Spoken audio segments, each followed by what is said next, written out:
Coming up, bettors in the Commonwealth got their first taste of legal sports betting for Super Bowl 58. And a solar eclipse is making a stop in Kentucky for the first time in nearly 100 years. Dedicated to Eastern and Southern Kentucky, this is WYMT Mountain News This Morning. Good morning, I'm Madison Carmouche. It is 6 a.m. on February 12th, 2024. Let's check in with meteorologist Tim Drawbridge for a look at your forecast this morning.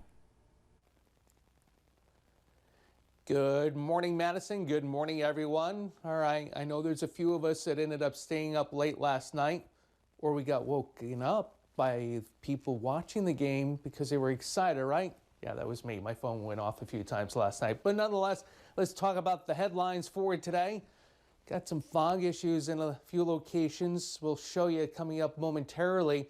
And a shower that will hold in play from the morning into the early afternoon. Some steady or heavier rain late this afternoon into tonight with a transition to some snow.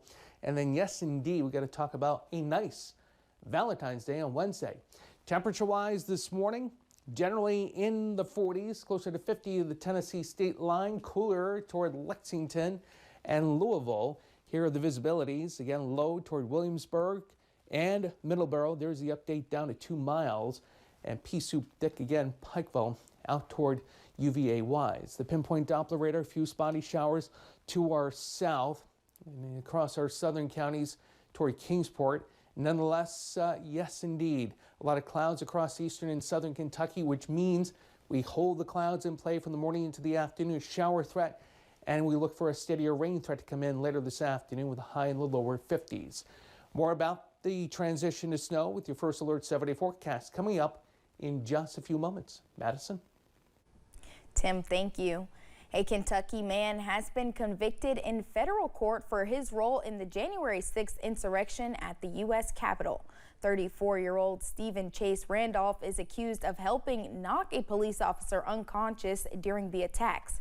The U.S. Department of Justice says he was convicted on 2 felony charges related to that assault and another felony charge of civil disorder. He was also convicted on a misdemeanor charge of committing an act of violence on Capitol grounds. A man is facing charges after an undercover internet crimes against children investigation. Kentucky State Police started the investigation after getting a tip that Carl Hayes was receiving inappropriate images of children through his social media. Friday, they executed a search warrant on his home in Ashland and seized the equipment they say he used and arrested him. A bill that would keep Kentucky classrooms safer is moving forward in Frankfort. It would make it more difficult for teachers with claims of sexual misconduct to get a job in the Commonwealth. The bill would force teacher applicants to disclose whether they were the subject of any allegation or investigation within the past year. Districts would also be prevented from entering into non-disclosure agreements related to teacher misconduct. The bill is moving to the Senate after gaining approval in the House. We now know the winner of Super Bowl 58. The Kansas City Chiefs took down the San Francisco 49ers. The big game brought a big crowd to the Mint Gaming Hall in Williamsburg. For the first time, Kentuckians could legally place their bets on the outcome of the Super Bowl. WYMT's Jack Demler has more on the impact of the game had on sports betting. It's widely considered the biggest sports betting event of the year. I spoke to people at the Mint Gaming Hall in Williamsburg to talk about the impact the big game has on business. As community members poured into the Mint Gaming Hall to watch the big game, some took the opportunity to put some money on the line. Kentucky is finally able to join Tennessee and Indiana and Ohio, other states that are able to do this. So I feel like we're finally going to get a piece of the pie here. And it's been great and an economic positive for our community and the state. It's great to have it here now. It's cool to see how different people come and bet on sports and all watch the game they bet on together. 5 months after sports betting became legal in the Commonwealth, people got the chance to take part in the biggest sports betting event of the year. It's great because as a kid, I would always think, oh, I think they're going to win. I think, hey, they're going to win. So it's cool that now I can put my money where my mouth is. You know what I mean? Like, pretty cool. An opportunity that has proven to benefit business. We have actually steadily been very, very busy and increasing. You know, sports betting is just an asset that we have here. And gets fans even more engaged in the game. Well, the odds are really close. So then I see the matchups, me personally. So I go by receivers against a certain corner, or offensive line against a certain defensive line. So I think on paper, 49ers are better. Personally, I think the 49ers are better. And while a Chiefs comeback victory in Super Bowl 58 may have cost Waters money, he says he has always enjoyed being able to sports bet in the Commonwealth. In Williamsburg, Jack Demler, WYMT Mountain News. The Mint Gaming Hall also had DraftKings partners on site with them, along with food and drink specials to celebrate Super Bowl 58. The Mint Gaming Hall was not the only place where bettors gathered for the Super Bowl. Folks also placed their wagers at Derby City Gaming and Red Mile and more. With yesterday being the first Super Bowl folks in Kentucky could legally bet on, some experts say that the Super Bowl excitement could mean it was a difficult day for folks struggling with a gambling addiction. According to the Kentucky Council on Problem Gambling, disordered gambling is when a person continues to bet in spite of those reoccurring consequences. Experts say if you are struggling after the big game, there are resources available. You can call or text the state's gambling hotline at 1-800-GAMBLER. City of Hazard officials are launching something new, encouraging folks to shop local, collect stamps, and win prizes, saying there is not much better than that. An official City of Hazard passport recently launched. The cost is $5, and folks can purchase at local participating hazard businesses. Those businesses will be making monthly deals for passport holders. Downtown coordinator Bailey Richards says it's something to get excited about. By selling this for cheap, it makes it really easy for people to do it, but it also acts as a, yeah, I really should go shop local as much as I possibly can.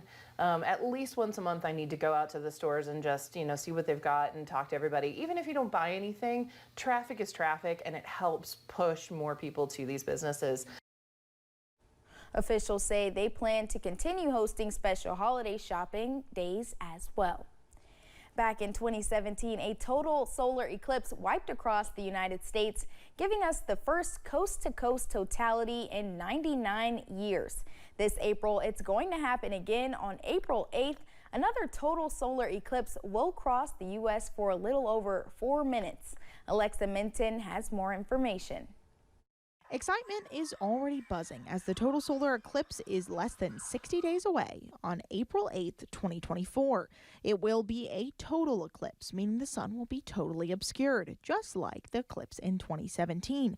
However, retired NASA astrophysicist Fred Espenak says that this eclipse will be a little different. The most unusual thing about 2024 is the duration. Most of them, the duration can change from eclipse to eclipse. So this one's closer than previous eclipses, so it makes the duration longer. The path of totality will go across the country, and as the eclipse makes its way across the United States, it'll hit parts of western Kentucky. Following along this path and focusing in Eastern Standard Time only, it'll hit western Kentucky just before 3 p.m. on April 8th at around 2:59 p.m. Eastern Standard Time. Just a minute later, it hits our friends in Paducah at 3 p.m. Eastern Standard Time. By 3:02 p.m. Eastern Standard Time, it's for our friends in Evansville and Morganfield. And by 3:06 p.m., it's just north of Louisville, making its way to our friends in Indiana and Ohio. For those in the path of totality, the eclipse will last for 4 minutes and 28 seconds. This is the last shot. I know people might think that they happen all the time because they had one in 2017, but the one before that was in the 12th century. So it's just the luck of the draw that you got two within 7 years of each other. Normally they're hundreds of years apart. The next chance you will have to see a total solar eclipse will be in 2044, but you would have to travel to northern Montana to be in its path. So with this eclipse tracking across western Kentucky, make sure you take advantage of the wonder while it's right here in the Commonwealth. For WKYT, I'm First Alert meteorologist Alexa Minton. Lexington-based hip-hop artists are taking matters into their own hands to help end gun violence across the city. Anthony Skinner, also known as Tony Wavy, says he was inspired to write his song Guns Down after seeing his loved ones and his community impacted by gun violence. It features local rapper Gosh Josh and One Lexington director Divine Karama. They and other community members shot the song's music video in downtown Lexington on Saturday, hoping to prove that the cycle of violence can come to an end. I felt it was very important to push this message out and that everyone could hear it and everyone could see, like, there's more to music and hip hop than just kill and over-sexualizing of our women, but putting the guns down and, you know, being real.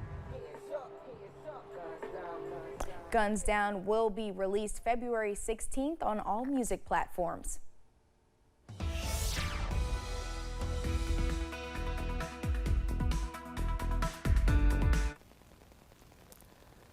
And a good Monday morning to you. Waking up to temperatures this morning in the 40s, 51 though. As you make way toward Harlan, it's 50 at Jacksboro. Cooler up toward Lexington at 39, and your way out at Ashland sitting at 38. All right, look at the fog issues across eastern Kentucky on into western Virginia, the extreme western portion of Virginia. Pea soup thick out your way. The visibility at Williamsburg and Somerset out in Pulaski County dropping down to 2 miles now with the updated reports. The pinpoint Doppler radar, a few spotty showers, Norton to Kingsport, back toward Middlesboro, south of Harlan right now. We can't rule out the threat that we may see a shower threat as we head from the morning into the afternoon. Now, as we look back to the west, clearer skies, western Kentucky, western Tennessee, but again, the way things play out here is the fact that we're going to end up holding on to the clouds. In fact, a steadier rain threat comes in as we head through the afternoon. So a shower threat this morning, a shower threat that evolves into some steadier rain arriving as we head through the afternoon. And again, highs lower 50s. More about transition to snow. First Alert 7-day forecast coming up in a few moments. Madison. Thank you, Tim, and thank you for joining us on Mountain News this morning. More news is on the way. The presidential race is heating up as we inch closer to the GOP South Carolina primary.